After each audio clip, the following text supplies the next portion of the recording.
ॐ श्रीकृष्ण शरणं मम गोपिका जीवनस्मरणं गोविन्द गोविन्द सद्गुरुनाथ महाराज की जय।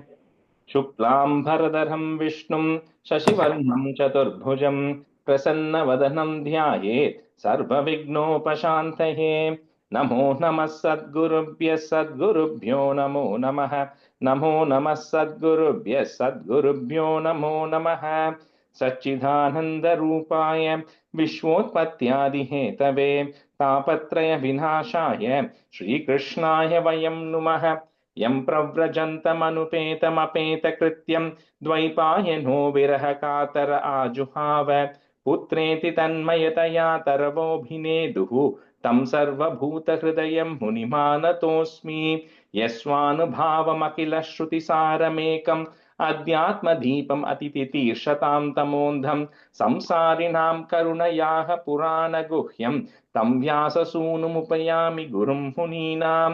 योगीन्द्राय नमस्तस्मै शुकाय ब्रह्मरूपिणे संसारसर्पदष्टं यो विष्णुरातममुमुचते कालव्यालमुखग्रास निर्नाशहेतवे श्रीमद्भागवतं शास्त्रं कलौकीरेण भाषितम् एतस्मादपरं किञ्चित् मनःशुद्ध्यै न विद्यते जन्मान्तरे भवेत् पुण्यं तदा भागवतं लभेत्। ज्ञानवैराग्यसम्पूर्णान् हरिभक्तिपरायणान् पूर्वाचार्यातहं वन्दे सम्प्रदायप्रवर्तकान् भगवन्नाम साम्राज्य लक्ष्मी सर्वस्व विग्रहं श्रीमद्बोधेन्द्र योगीन्द्र देशिकेन्द्रम् उपास्महे। कलिकालोचितं धर्मं नाम संकीर्तनात्मकं निर्णेतुम् अवतीर्णं तं प्रेमिकं सद्गुरुं भजे। हरे रामेति कृष्णेति नाम संकीर्तनं सदा लोकक्षेमाय कुर्वन्तं प्रेमिकं सद्गुरुं भजे। जन्माद्यस्य यतोऽन्वयात् इतरतश्चार्तेष्वभिज्ञस्वराट् तेने ब्रह्महृदाय आदिकवये मुह्यन्ति यत्सूरयः तेजो वारिमृदां यथा विनिमयो यत्र त्रिसर्गो मृषा धाम्ना स्वेन सदा निरस्तकुहकं सत्यं परं धीमहि धर्मः प्रोज्झितकैतवोऽत्र परमो निर्मत्सराणां सतां वेद्यं वास्तवमत्र वस्तु शिवदं तापत्रयोन्मूलनं श्रीमद्भागवते महामुनिकृते किं वा परैरीश्वरः सद्यो हृद्यवरुध्यतेऽत्र कृतिभिः शुश्रूषिभिस्तत्क्षणात् निगमकल्पतरोर्गलितं फलं शुकमुखात् अमृतद्रवसंयुतं पिबत भागवतं रसमालयं मुहुरहो रसिका भुवि भावुकाः नारायणं नमस्कृत्य नरं चैव नरोत्तमं देवीं सरस्वतीं व्यासं ततो जयमुदीरयेत्। श्रीमद्भागवताख्योऽयं प्रत्यक्षः कृष्ण एव हि स्वीकृतोऽसि मया नाथ मुक्त्यर्थं भवसागरे मनोरथो मदीयोऽयं सफलः सर्वदा त्वया निर्विघ्नेनैव कर्तव्यो दासोऽहं तव केशव। श्रीहरये नमः श्रीहरये नमः श्रीहरये नमः। गोपिका जीवनस्मरणं गोविन्दा गोविन्द सद्गुरुनाथ महाराज की जय। Welcome everyone. Thanks for accommodating the change in time today.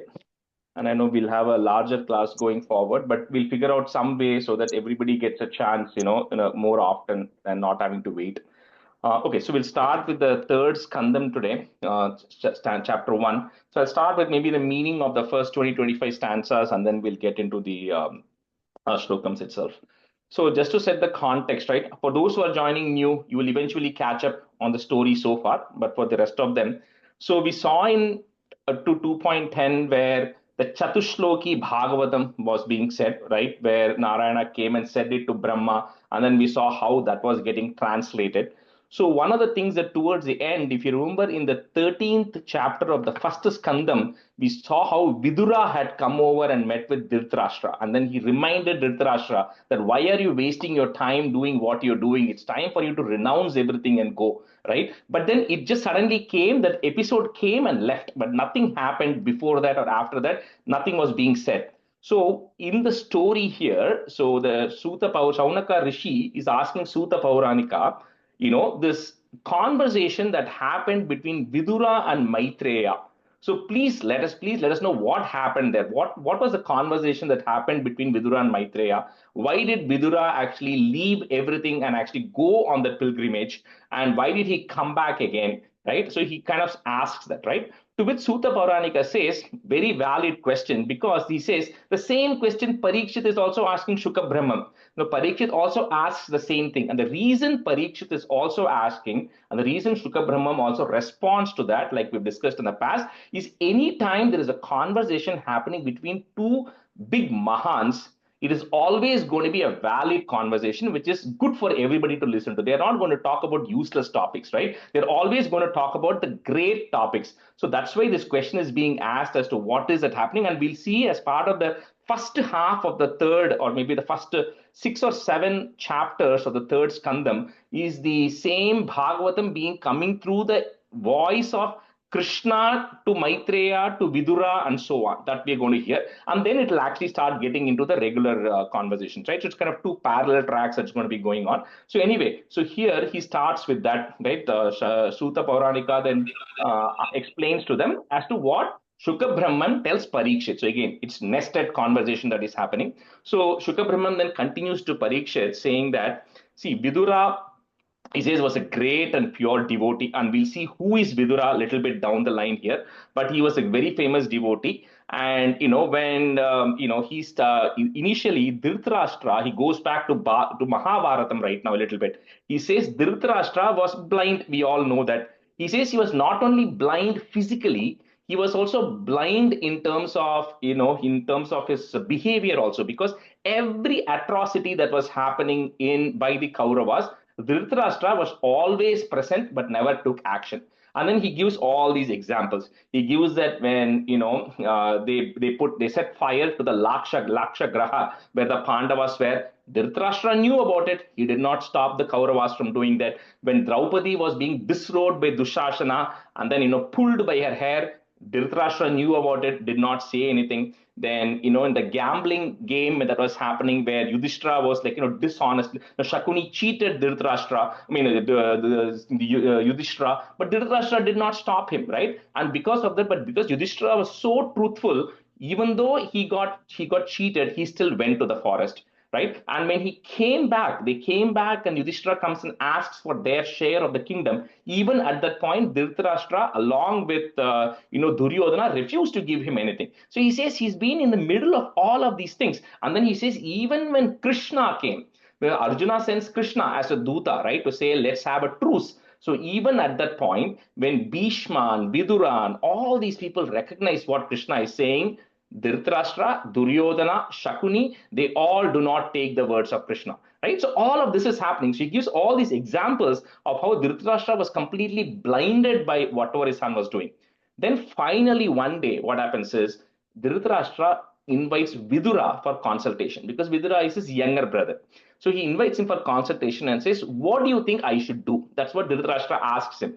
So at that time, Vidura, who everybody appreciates, recognizes, knows that he's very truthful, he kind of lays it out very clearly. He says Yudhishthira has no enemies, and what you guys have taken, he has actually taken his share of the kingdom. And he says, you don't realize how strong Krishna is, right? He says, Krishna, at that point, the Yadavas had conquered a lot of kingdoms. So they have a huge Yadava army, because at the time they did not know that the Yadava army was going to be with Kauravas, right? But they thought Krishna has command over this entire army. They're all going to be supporting him. And he reminds him, in this case, it will come. He'll say, don't forget Bhima. Bhima is so strong, he's just waiting to destroy all of you. And he tells Dhritarashtra that you have evil personified as a son, Duryodhana, who's sitting next to you, and you are going to be responsible for all of these things. When he gives this advice, when Vidura gives this advice, that's when Dhritarashtra does not say anything. But Duryodhana speaks up because he gets very angry. And he says, in stanza 15, he says, Dasya Sutam. He says, this Vidura is who? He is the son of a Dasi, right? So the background story on this, if you didn't know, was this a king called Vichitra Virya, who had two wives, Ambika, Ambalika. And this Vichitra Virya dies. So Ambika and Ambalika do not have any children at this point. So there's no dynasty, no hereditary for the Kurus, right? So what they do is at that time, they used to have this procedure called Niyoga, where they used to go invite a great sage to actually give children to the widowed queens, because the king has passed away, right? So there's no lineage. So there is this procedure anyway. So that thing happens where Veda Vyasa is actually invited for that. So when Vyasa goes to impregnate Ambika, she then closes, because Vyasa has been in meditation for so many years, right? So he's not going to look pretty or anything. So she gets afraid looking at Vyasa. She closes her eyes. So Dhritarashtra is then born blind. Then in case of Ambalika, she becomes very pale looking at Vyasa. So the Pandu who is born very pale and weak. So because these two children were potentially could not become kings, they didn't know at that point if they could become kings. So they actually send their Dasi, Satyavati sends a Dasi to Vyasa to say, okay, maybe you can have another child as a backup, right? So that child is Vidura. So Vidura is actually like Dhritarashtra's brother, and Vyasa is his father. So he's also a Kshatriya. So that's the reason where, because Duryodhana insults him, that's where Vidura decides that it's time for me to walk away. So to answering the first question, why did Vidura leave everything? Because Duryodhana insulted him, and Vidura then leaves his bow. He doesn't even take his bow. He leaves his bow right there at the kingdom, and then he decides to leave, right? And what he does is he says, this is a blessing, like we've seen in a lot of examples, right? Anytime it's a Bhagavata, a unfortunate incident happens, they always take it as a positive outcome. So Vidura says, I'm being kicked out of the kingdom. I'm going to take it as a positive thing. I'm going to take it as a positive thing that I don't have to get involved in this mess anymore. I don't have to fight anymore. And I'm going to do a Tirtha Yatra. So it then talks about, he goes to all these places like Ayodhya, he goes to Dwaraka, he goes to Mathura, and then he goes to all these places where all these Vishnu temples are there. Finally, he comes to this place called Prabhasa Kshetra. This Prabhasa Kshetra, we're going to see further down the line, because that is where Krishna finally meets everybody before he leaves Earth. So he comes to Prabhasa Kshetra, which is it's part of Gujarat right now, or that's part of Gujarat at that point, and that's where he comes to know that this Kurukshetra war even happened, right? Because he didn't know about it at all. Because any place he went, he did not. He was like kind of like he never used to bath. He was just walking like a sannyasi. So nobody recognized Vidura. Vidura never recognized anybody. So he didn't know about anything. And finally, he comes to know that the Mahabharata war is, Kurukshetra war is over. Pandavas have won and everybody is gone. So then what he does is he then goes to the place and then he does all this kriya for all of the Kauravas, because everybody who has passed away, he does the final rites for all of them. He wanders, he gives a list of all the places he goes to, not relevant too much, right? But he goes to all these punya kshetras. Finally, on the banks of Yamuna, he comes and then he meets Uddhava. So Uddhava, we know from Narayaniam days, right? One of the staunchest devotees of Krishna. So Vidura meets Uddhava on the banks of Yamuna.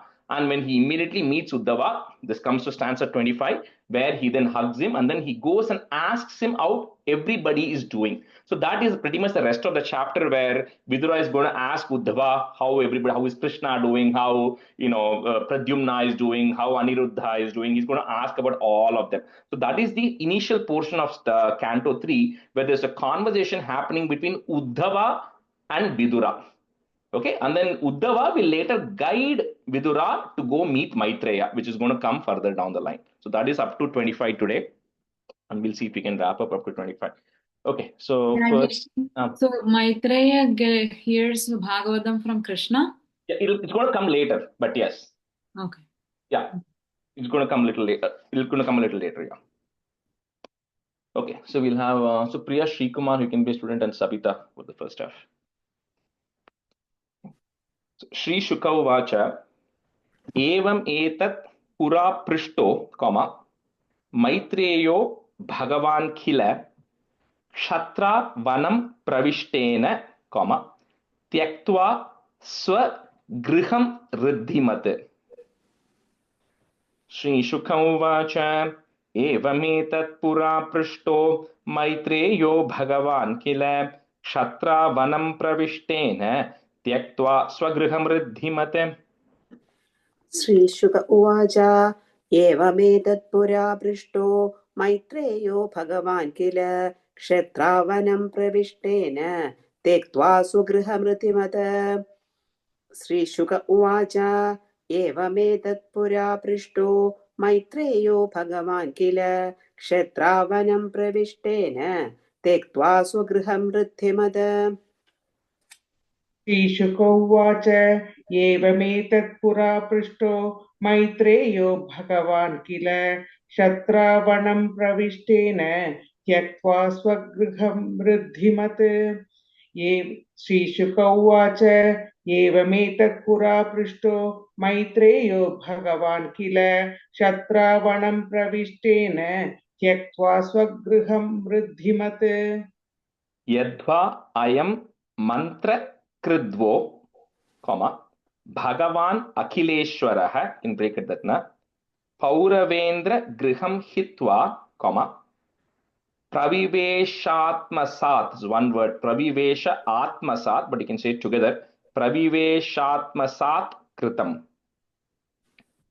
यद्वा अयं मन्त्रकृद्वो भगवान् अखिलेश्वरः पौरवेन्द्रगृहं हित्वा प्रविवेशात्मसात् कृतम् यद्वा अयं मन्त्रकृद्वो भगवान् अखिलेश्वरः पौरवेन्द्रगृहं हित्वा प्रविवेशात्मसात्कृतम् यद्वा अयं मन्त्रकृद्वो भगवान् अखिलेश्वरः पौरवेन्द्रगृहं हित्वा प्रविवेशात्मसात्कृतम् यद्वा अयं मन्त्रकृद्वो भगवान् अखिलेश्वरः पौरवेन्द्रगृहं हित्वा प्रविवेशात्मसात्कृतम् यद्वा अयं मन्त्रकृद्वो भगवान् अखिलेश्वरः पौरवेन्द्रगृहं हित्वा प्रविवेशात्मसात्कृतम् राजोवाच कुत्र क्षत्तुर्भगवता मैत्रेयेनास संगमः kada va sah samvadah because we're going to pause there you put a visarga there samvadah etat varnaya naf prabho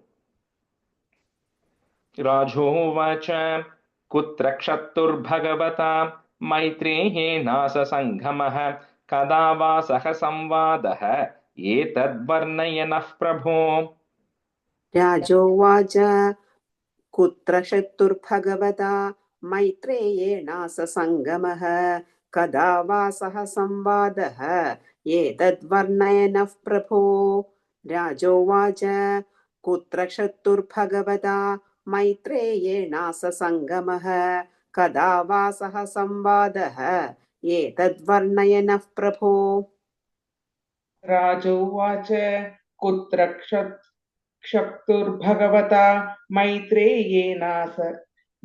मैत्रेयेनास संगमः कदा वा सः संवादः एतवर्णय नः प्रभो राजोवाच कुत्र क्षत्तुर्भगवता मैत्रेयेनास संगमः कदा वा सः संवादः एतवर्णय नः प्रभो it's on the last etad varnaya एतद्वर्णय नः प्रभो न helparthodayastasya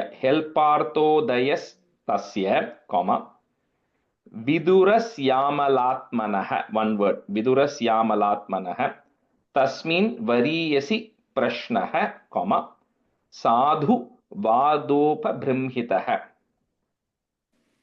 न helparthodayastasya vidurasyamalत्मनः तस्मिन् वरीयसि प्रश्नः साधुवादोपबृंहितः न्यहेल्पार्थोदयस्तस्य विदुरस्यामलात्मनः तस्मिन् वरीयसि प्रश्नः साधुवादोपबृंहितः न्यहेल्पार्थोदयस्तस्य विदुरस्यामलात्मनः तस्मिन् वरीयसि प्रश्नः साधुवादोपबृंहितः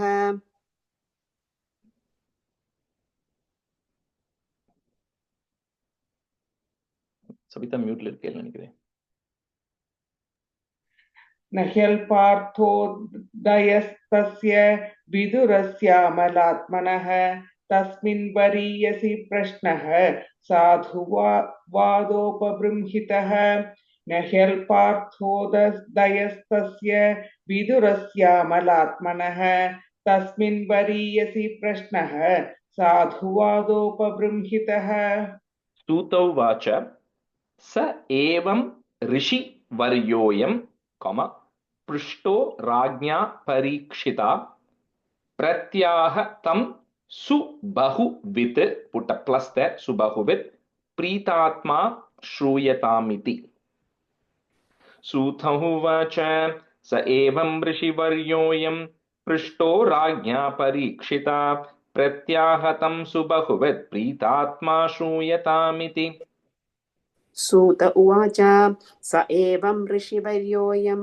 पृष्टो राज्ञा परीक्षिता प्रत्याहतं सुबहुवित् प्रीतात्मा श्रूयतामिति सूत उवाच स एवं ऋषिवर्योऽयं पृष्टो राज्ञा परीक्षिता प्रत्याहतं सुबहुवित् प्रीतात्मा श्रूयतामिति The iti Priya is a short e, okay, at the very end. श्रूयतामिति सूत उवाच स एव ऋषिवर्योऽयं पृष्टो राज्ञा परीक्षिता प्रत्याहतं सुबहुवित् प्रीतात्मा श्रूयतामिति सूत उवाच स एवं ऋषिवर्योऽयं पृष्टो राज्ञा परीक्षिता प्रत्याहतं सुबहुवित् प्रीतात्मा श्रूयतामिति. And the subahuvit, you kind of say it together. So pratyahatam subahuvit pritatma shruyatamiti. Okay, then it'll land. It should be pratyaham tam subahuvit pritatma. Okay. Got it, right? Shri Shuka Vacha Yada tu Raja Swa Sutan Asadhun. If you want to break it, that na Sutan Asadhun, comma Pushnanna Dharmena Vinashta Drishtihi Bhratur Yavishtasya Sutan Vibhandun, comma Praveshya Laksha Bhavane Dadaha. So here is where he's going to start describing all the atrocities of what Dhritarashtra did not do. Shri Shukham Vacha Yadha tu Raja Swasutana Sadhun Pushnanna Dharmena Vinashta Drishtihi Bhratur Yavishtasya Sutan Vibandhun Praveshya Laksha Bhavane Dadaha. श्रीशुक उवाच यदा दुराजा सुसुतान साधून् पुष्णन्न धर्मेण विनष्टदृष्टिः भ्रातुर्यविष्टस्य सुतान् विबन्धून् प्रवेश्य लाक्षा भवने ददाह श्रीशुक उवाच यदा दुराजा सुसुतान साधून् पुष्णन्न धर्मेण विनष्टदृष्टिः भ्रातुर्यविष्टस्य सुतान् विबन्धून् प्रवेश्य लक्षा भवने ददाह. Laksha, that's last word. Laksha Bhavane. प्रवेश्य लाक्षा भवने ददाह. श्रीशुक उवाच यदा तु राजा स्वसुतान् साधून् पुष्णन्न धर्मेण विनष्टदृष्टिः भ्रातुर्यविष्ठस्य सुतान् विबन्धून् प्रवेश्य लाक्षा भवने ददाह. श्रीशुक उवाच यदा तु राजा स्वसुतान् साधून् पुष्णन्न धर्मेण विनष्टदृष्टिः भ्रातुर्यविष्ठस्य सुतान् विबन्धून् प्रवेश्य लाक्षा भवने ददाह. यदा सभायां कुरु देव देव्याः केशाभिमर्शं सुत कर्म गर्ह्यं न वारयामास नृपस्नुषायाः स्वाश्रैर्हरन्त्याः Cooch कुङ्कुमानि. So it is talking about pulling the hair of Draupadi and disturbing her. Yada sabhayam kurudeva devyaha keshabhimarsham sutakarma gahyam navarayamasa nripasnushayaha swasrairharantyah kuchakunkumani. Rajiv, is it garhyam, like that word? Garhyam, yeah. Garhyam. Garhyam, yes. यदा सभायां कुरुदेव देव्याः केशाभिमर्शं सुतकर्मगर्ह्यं सवारयामास नृपस्नुषायाः स्वाश्रैर्हरन्द्याः कुचकुङ्कुमानि. The second line first I have na varayamasa. यदा सभायां कुरु देवदेव्याः केशाभिमर्शं सुतकर्मगर्ह्यं न वारयामास नृपस्नुषायाः स्वाश्रैर्हरन्द्याः कुचकुङ्कुमानि. यदा सभायां कुरु देवदेव्याः केशाभिमर्शं सुतकर्मगर्ह्यं न वारयामास नृपस्नुषायाः स्वास्त्रैर्हरन्त्याः कुचकुङ्कुमानि. यदा सभायां कुरु देवदेव्याः केशाभिमर्शं सुतकर्मगर्ह्यं न वारयामास नृपस्नुषायाः स्वास्त्रैर्हरन्त्याः कुचकुङ्कुमानि. Navita, on the second line, last half, swasrair. Okay, I'm not sure if you're saying srai or strair. And the T sound, it won't come. Just swasrair. Swasrair. Okay. Okay. Okay. Thank you. Hyute twadharmena jitasya sadhoho, comma, satyavalambhasya vanagatasya na yachatodhat, up to that one word, na yachatodhat samayena dayam, comma, tamo jushano yadajata shatroho. द्यूतेन त्वधर्मेण जितस्य साधोः सत्यावलम्बस्य वनागतस्य न याचतोदात् समयेन दायं तमोजुषानो यदजातशत्रोः. Rajesh, it is Dyute or Dyute? Dyute. Sorry, did I say something wrong? It's Dyute. Dyute, okay. द्यूते धर्मेण चितस्य साधोः सत्यावलम्बस्य वनागतस्य न याचतोदात् समयेन दायं तमोजुषाणो यदजातशत्रोः. द्यूते धर्मेण चितस्य साधोः सत्यावलम्बस्य वनागतस्य न याचतोदात् समयेन दायं तमोजुषाणो यदजातशत्रोः. द्यूते त्वधर्मेण जितस्य साधोः सत्यावलम्बस्य वनागतस्य न याचतोदात् समयेन दायं तमोजुषाणो यदजातशत्रोः. द्यूते त्वधर्मेण जितस्य साधोः सत्यावलम्बस्य वनागतस्य न याचतोदात् समयेन दायं तमोजुषाणो यदजातशत्रोः. यदा च पार्थ प्रहितस् सभायां, कॉमा, जगद्गुरुर्यानि जगाद कृष्णः न तानि पुंसाम् अमृतायनानि, शॉर्ट ई, कॉमा, राजोरु मेने क्षत पुण्य लेशः. Just say one time, next few minutes. यथा च पार्थ प्रहितः सभायां जगद्गुरुर्यानि जगाद कृष्णः न तानि पुंसाम् अमृतायनानि राजोरुमेने क्षतपुण्यलेशः. यदा च पार्थ प्रहितः सभायां जगद्गुरुर्यानि जगाद कृष्णः न तानि पुंसाममृतायनानि राजोरुमेने क्षतपुण्यलेशः. यदा च पार्थ प्रहितसभायां जगद्गुरुर्यानि जगाद कृष्णः न तानि पुंसाम् अमृतायनानि राजोरुमेने शतपुण्यलेशः. यदोपहूतो भवनं प्रविष्टो, कॉमा, मंत्राय पृष्टः किल पूर्वजेन अताह तन् मंत्र दृशां वरीयान्, कॉमा, यन् मंत्रिणो वैदुरिकं वदन्ति. यदोपहूतो भवनं प्रविष्टो मंत्राय पृष्टः किल पूर्वजेन अताह तन्मन्त्रदृशां वरीयान् यन्मन्त्रिणो वैदुरिकं वदन्ति.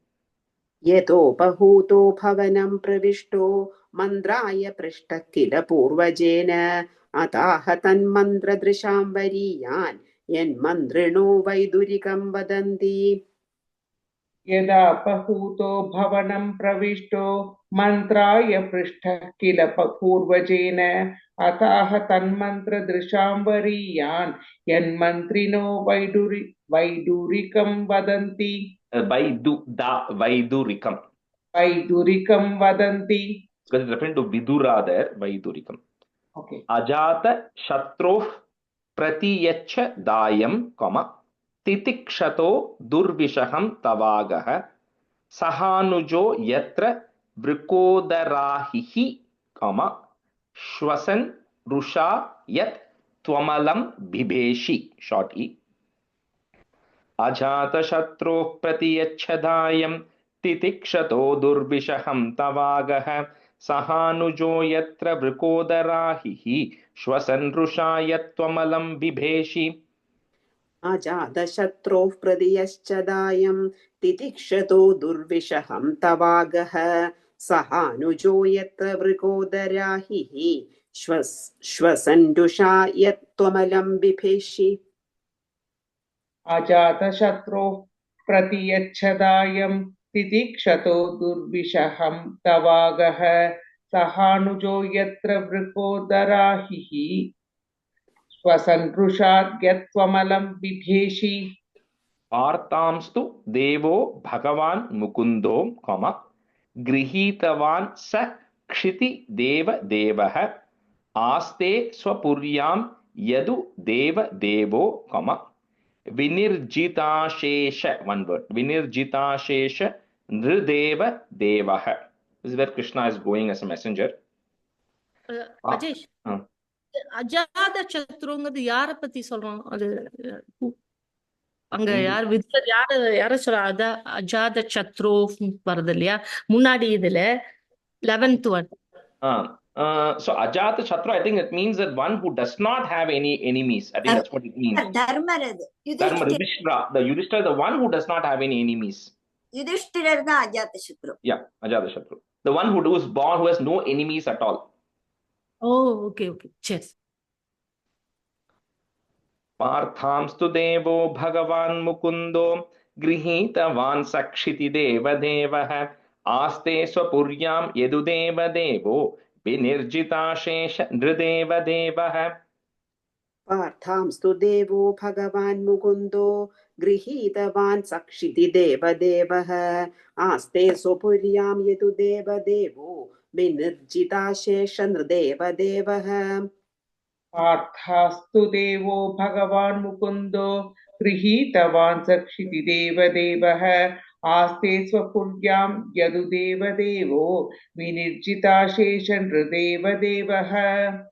स एष दोषः पुरुष द्विदास्ते, गृहान् प्रविष्टो यमपत्य मत्या पुष्णासि कृष्णात् विमुखो gatashrihi. So that is will remove, put a visarga comma, gatashrihi. Tyajashva shaivam kula kaushalaya. Sa esha dosha purushat vidhaste grihan pravishto yamapatya matya pushnasi krishnat vimukho gatashrihi. Tyajashva shaivam kula kaushalaya. स एष दोषः पुरुषद्विडास्ते गृहान् प्रविष्टो यमपत्यमत्या पुष्णासि कृष्णाद् विमुखो गतश्रीः त्यजाश्वशैवं कुलकौशलाय. स एष दोषः पुरुषद्विडास्ते गृहान् प्रविष्टो यमपत्यमत्या पुष्णासि कृष्णाद् विमुखो गतश्रीः त्यजावशैवं कुलकौशलाय. After half of it, Tyajashvashaivam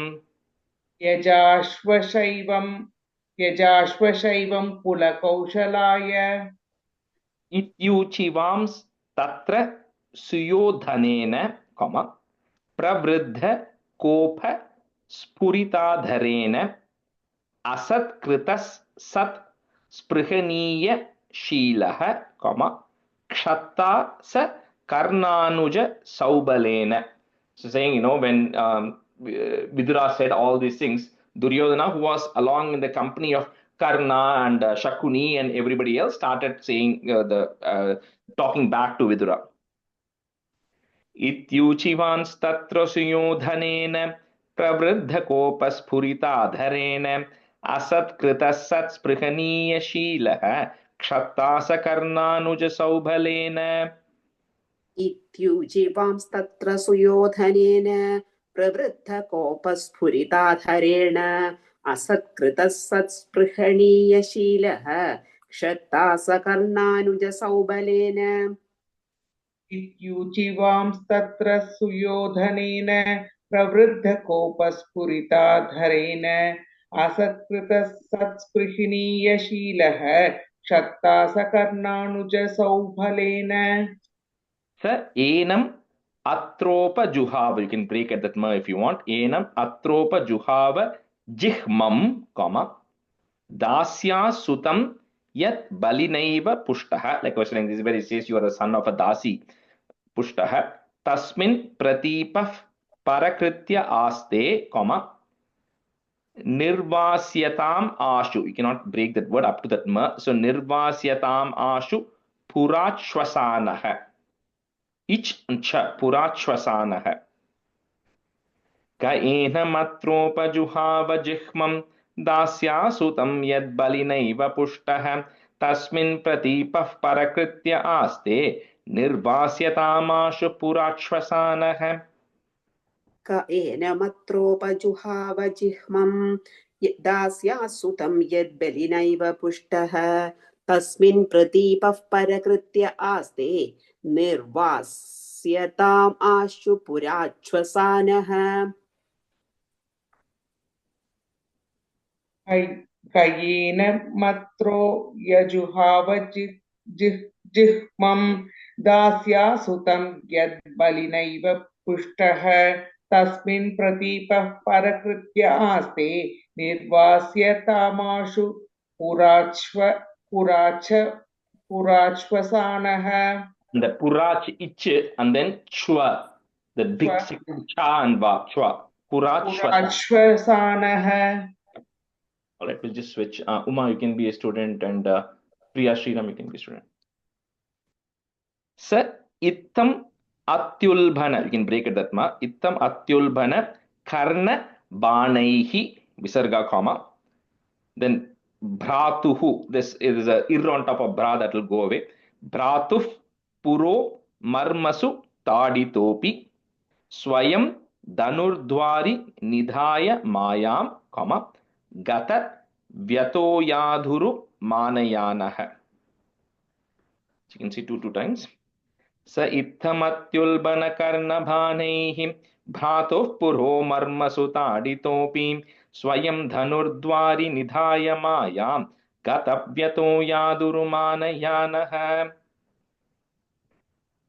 स इत्थमत्युल्बणकर्णबाणैः भ्रातुः पुरो मर्मसुताडितोऽपि स्वयं धनुर्द्वारि निधाय मायां गतव्यथो यादुरुमानयानः स इत्थमत्युल्बणकर्णबाणैः भ्रातुः पुरो मर्मसुताडितोऽपि स्वयं धनुर्द्वारि निधाय मायां गतव्यथो यादुरुमानयानः स इत्थमत्युल्बणकर्णबाणैः भ्रातुः पुरो मर्मसुताडितोऽपि स्वयं धनुर्द्वारि निधाय मायां गतव्यतो यादुरुमानयानः स इत्थमत्युल्बणकर्णबाणैः भ्रातुः पुरो मर्मसुताडितोऽपि स्वयं धनुर्द्वारि निधाय मायां गतव्यथो यादुरुमानयानः स निर्गतः कौरव पुण्य लब्धो, comma, gajahvayat, one word, gajahvayat tirtha padaf padani anvakramat punya chikirshayorvyam, comma, you cannot break that word, chikirshayorvyam, comma, swadhishtito yani sahasra murtihi. स निर्गतः कौरव पुण्यलब्धो गजाह्वया तीर्थपदः पदानि अन्वाक्रमत् पुण्यचिकीर्षयोर्व्यां स्वधिष्ठितो यानि सहस्रमूर्तिः स निर्गतः कौरवपुण्यलब्धो गजाह्वयात्तीर्थपदः पदानि अन्वाक्रमत्पुण्यचिकीर्षयोर्व्यां स्वधिष्ठितो यानि सहस्रमूर्तिः स निर्गतः कौरवपुण्यलब्धो गजाह्वयात्तीर्थपदः पदानि अन्वाक्रमत्पुण्यचिकीर्षयोर्व्यां स्वधिष्ठितो यानि सहस्रमूर्तिः स निर्गतः कौरवपुण्यलब्धो गजाह्वयातीर्थपदः पदानि अन्वाक्रमत्पुण्यचिकीर्षयोर्व्यां स्वधिष्ठितो यानि सहस्रमूर्तिः स निर्गतः कौरवपुण्यलब्धो गजाह्वयात्तीर्थपदः पदानि अन्वाक्रमत्पुण्यचिकीर्षयोर्व्यां स्वधिष्ठितो यानि सहस्रमूर्तिः पुरेषु पुण्योपवनाद्रि kunjeshu. So that ish and va that is there, you could break that up. So it become punyopa vanadri kunjeshu, short u, comma. Next word will start with the a. Apanka. So kunjeshu, comma. Apanka toyeshu sarit sarassu ananta lingais samalankriteshu, comma. Chachara. Next word is a long word. तीर्थायतनेष्वनन्यः, not break it. So तीर्थायतनेष्वनन्यः. पुरेषु पुण्योपवनाद्रिकुञ्जेषु अपङ्कतोह्येषु सरित्सरस्सु अनन्तलिङ्गैः समलङ्कृतेषु चचार तीर्थायतनेष्वनन्यः. पुरेषु पुण्योपवनाद्रिकुञ्जेषु अपङ्कतो येषु सरित्सरस्सु अनन्तलिङ्गैः समलङ्कृतेषु चचार तीर्थायतनेष्वनन्यः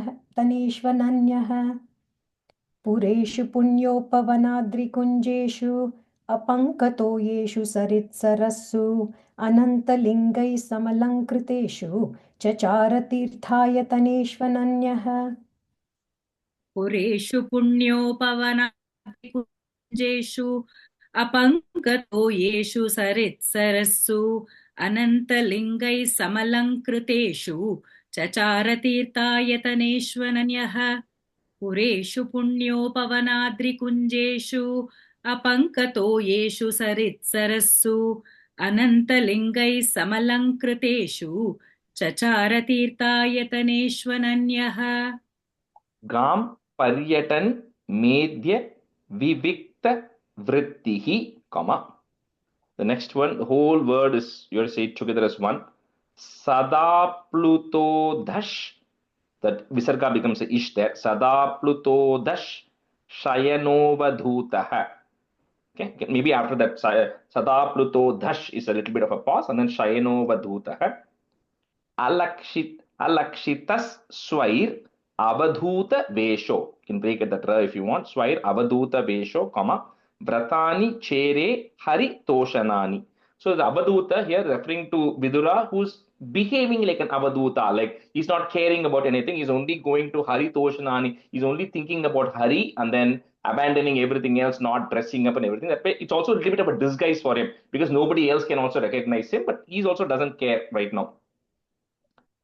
गां पर्यटन्मेद्य विविक्तवृत्तिः सदा प्लुतोधः शयनोऽवधूतः अलक्षितस्वैरवधूतवेषो व्रतानि चेरे हरितोषणानि. गां पर्यटन्मेध्य विविक्तवृत्तिः सदा प्लुतोधः शयनोऽवधूतः अलक्षितस्वैरवधूतवेषो व्रतानि चेरे हरितोषणानि. गां पर्यटन्मेध्य विविक्तवृत्तिः सदा प्लुतोधः शयनोऽवधूतः अलक्षितस्वैरवधूतवेषो व्रतानि चेरे हरितोषणानि. गां पर्यटन्मेध्य विविक्तवृत्तिः सदा प्लुतोदः शयनोऽवधूतः अलक्षितस्वैरवधूतवेषो व्रतानि चेरे हरितोषणानि. गाम्पर्यटन्मेध्यविविक्तवृत्तिः सदा प्लुतो दशयनोऽवधूतः अलक्षितस्वैरवधूतवेषो व्रतानि चेरे हरितोषणानि इत्थं व्रजन् भारतमेव वर्षं कालेन यावत् गतवान् प्रभासं. So he lands at a Prabhasa Kshetram, Prabhasam. Tavat Shashasa Kshitim Eka Chakram. So that may that is there, we're going to break it. Kshitim Eka Chakram, comma. Next word will start with the A. Ekata Patram Ajitena Partha. Looking at that Ma again. Ekata Patram Ajitena Partha. Rajesh, and the word Tirpi, can you say again? Tavat Shasa. Shasasa. Okay. Chitim Eka Chakram. That im, that Okay. may that is there, we're going to break it. Chakram, comma. Then the next word will become A. Okay, got it. Ekata Patram Ajitena Partha. Okay, thanks. इत्थं व्रजन् भारतमेव वर्षं कालेन यावद् गतवान् प्रभासं तावत् शशास क्षितिमेकचक्राम् एकातपत्रामजितेन पार्थः. इत्थं व्रजन् भारतमेव वर्षं कालेन यावद् गतवान् प्रभासं तावच्छशास क्षितिमेकचक्राम् एकातपत्रामजितेन पार्थः. इत्थं व्रजन् भारतमेव वर्षं कालेन यावद् गतवान् प्रभासं तावच्छशास क्षितिमेकचक्राम् एकातपत्रामजितेन पार्थः. इत्थं व्रजन् भारतमेव वर्षं कालेन यावत् गतवान् प्रभासं तावच्च क्षितिमेकचक्राम् एकातपत्रामजितेन पार्थः. इत्थं व्रजन् भारतमेव वर्षं कालेन यावत् गतवान् प्रभासं तावच्च क्षितिमेकचक्राम् एकातपत्रामजितेन पार्थः. At that point, the entire or whatever portion of the world was now being ruled by Yudhishthira under one flag, right? That's what it's referring there, because because they won over a lot of the kings, right? So they got a big portion of the regions. Tatratat Shushrava Suhrit Binashtim, Vanam Yatha Venuja Vanni Samshrayam Samspardhaya Dhagdam. I'm going to break it that ma. Dhagdam Athanu Shochan, Saraswatim Pratya Giyaya Tushnim. So then he goes towards where the Saraswati river was flowing, because he wants to go and, do the rites and everything there. Tatrata Shushrava Suhrud Vinashtim Vanam Yata Venujavanni Samshrayam Samspardhaya Dhagdamathanu Shochan Saraswatim Pratyagiyaya Tushnim.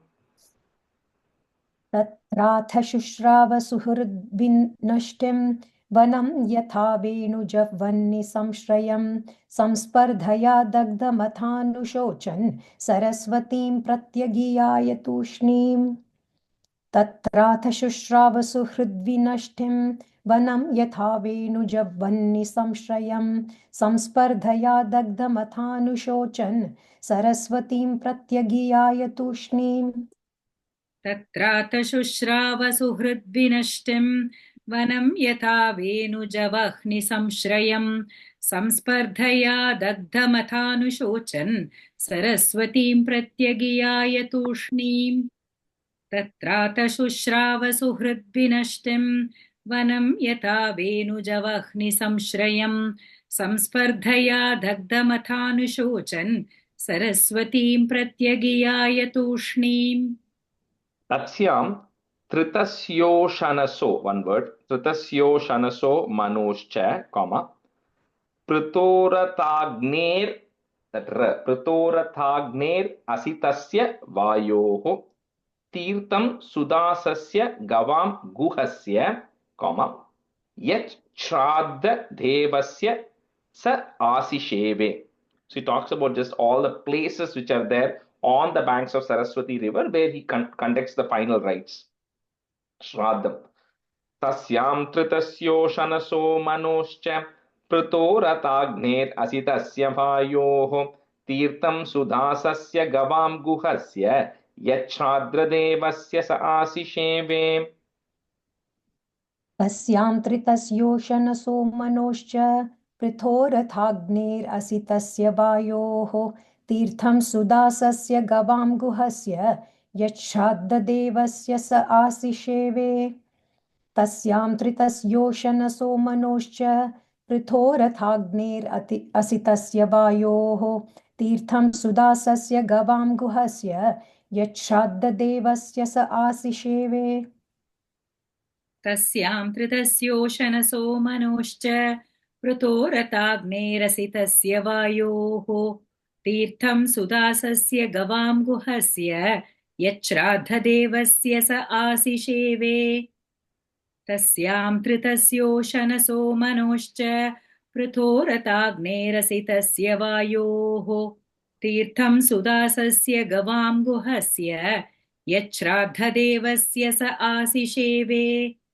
अन्यानि चेह द्विज देव देवैः कृतानि नानायतनानि विष्णोः प्रत्यङ्ग मुख्याङ्कित मंदिराणि यद्दर्शनात् कृष्णम् अनुस्मरन्ति. So wherever Krishna is prayed, all the important temples, he also went to these places. अन्यानि चेह द्विज देव देवैः कृतानि नानायतनानि विष्णोः प्रत्यङ्ग मुख्याङ्कित मंदिराणि यद्दर्शनात् कृष्णम् अनुस्मरन्ति. अन्यानि चेह द्विजदेवदेवैः कृतानि नानायतनानि विष्णोः प्रत्यङ्गमुख्याङ्कितमन्दिराणि यद्दर्शनात् कृष्णमनुस्मरन्ति. अन्यानि चेह द्विजदेवदेवैः कृतानि नानायतनानि विष्णोः प्रत्यङ्गमुख्याङ्कितमन्दिराणि यद्दर्शनात् कृष्णमनुस्मरन्ति.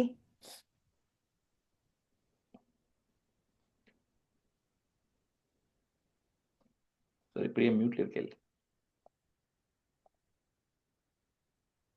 Sorry, Priya.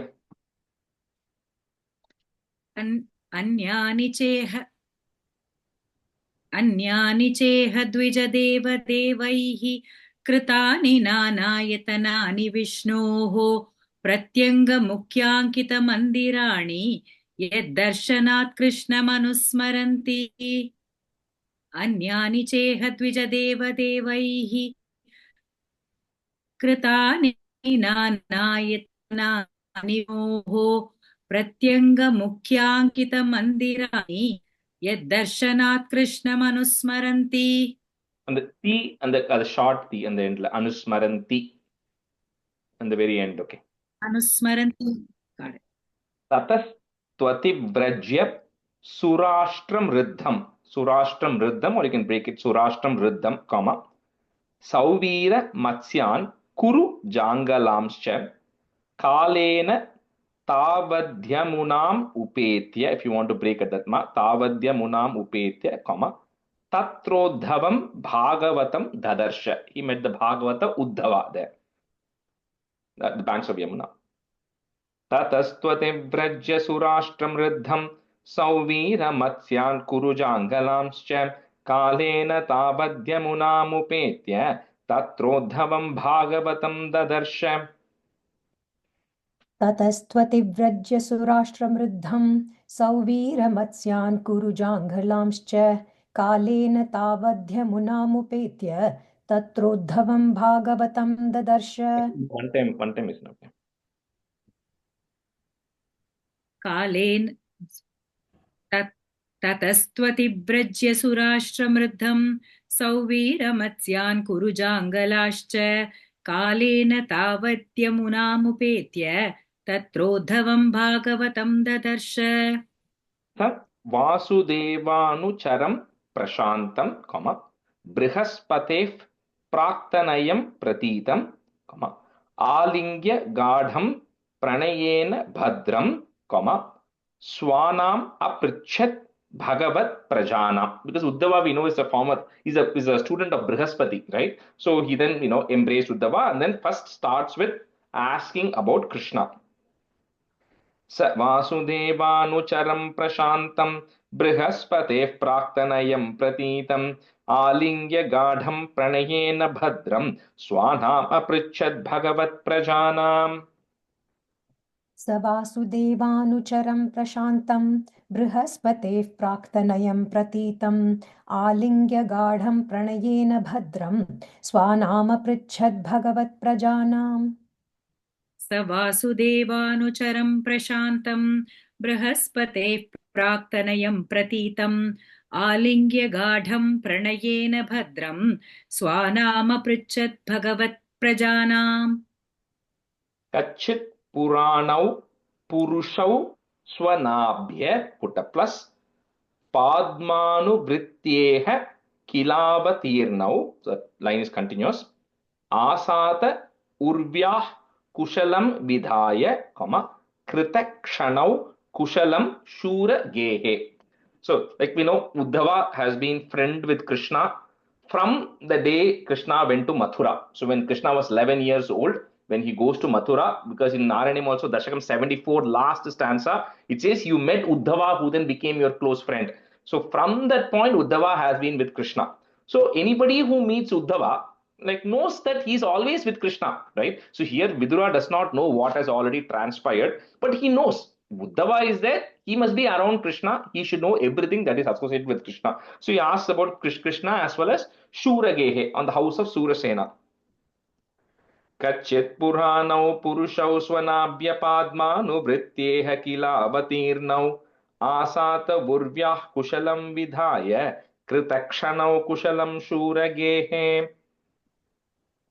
कच्चित् पुराणौ पुरुषौ स्वनाभ्य पाद्मानुवृत्त्येह किलावतीर्णौ आसात ऊर्व्याः कुशलं विधाय कृतक्षणौ कुशलं शूरगेः. कच्चित् पुराणौ पुरुषौ स्वनाभ्य पाद्मानुवृत्त्येह किलावतीर्णौ आसात उर्व्याः कुशलं विधाय कृतक्षणौ कुशलं शूरगेः. कच्चित् कुरूणां परमः सुहृन्नो भामस् स आस्ते सुखमंग शौरिः, referring to Vasudeva, यो वै स्वसृणां पितृवद् ददाति varan vadanyo vara tarpanena. So he's asking about Vasudeva, who is like, very nice to his family and all that. So he's generally inquiring about Vasudeva here. Kachit kurunam paramas suhrinno bhamas aste sukamanga shaurihi yo vai swasrinam pitruvaddadati varan vadanyo varatarpanena. कच्चित् कुरूणां परमः सुहृन्नो भामः स आस्ते सुखमङ्गशौरिः यो वै स्वसॄणां पितृवद्ददाति वरान् वदान्यो वरतर्पणेन.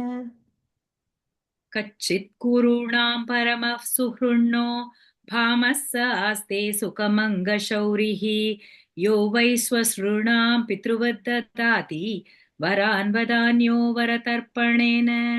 Do one more and stop.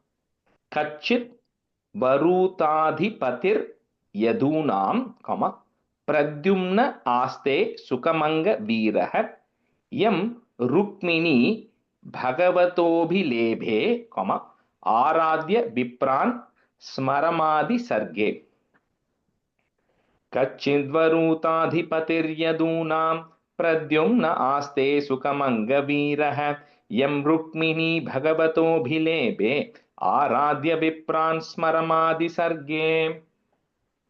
कच्चिद्वरूथाधिपतिर्यदूनां Pradyumna आस्ते सुखमङ्गवीरः यं रुक्मिणी भगवतोभिलेभे आराध्य विप्रान् स्मरमादि सर्गे. वरूथाधिपतिर्यदूनां प्रद्युम्न आस्ते सुखमङ्गवीरः यं रुक्मिणी भगवतोभिलेभे आराध्य विप्रान् स्मरमादि सर्गे. They were asking about Pradyumna, who used to be Kamadeva, born as Pradyumna, and Krishna and Rukmini. Okay, we'll stop here. Om Hare Shri Hare Namaha, Shri Hare Namaha, Shri Hare Namaha. Gopika Jeevana Smaranam, Govinda Govinda. Sadgurunath Maharaj Ki Jai. काहेन वाचा मनसेन्द्रियैर्वा बुद्ध्यात्मना वा प्रकृते स्वभावात् करोमि यत् सकलं परस्मै नारायणायेति समर्पयामि. Thank you everyone. See you all on Sunday, usual time at 2 o'clock. Thank you, Rajesh. Thank you. Rajesh. Bye. Thank you, Bye. Rajesh. Thank you, Bye.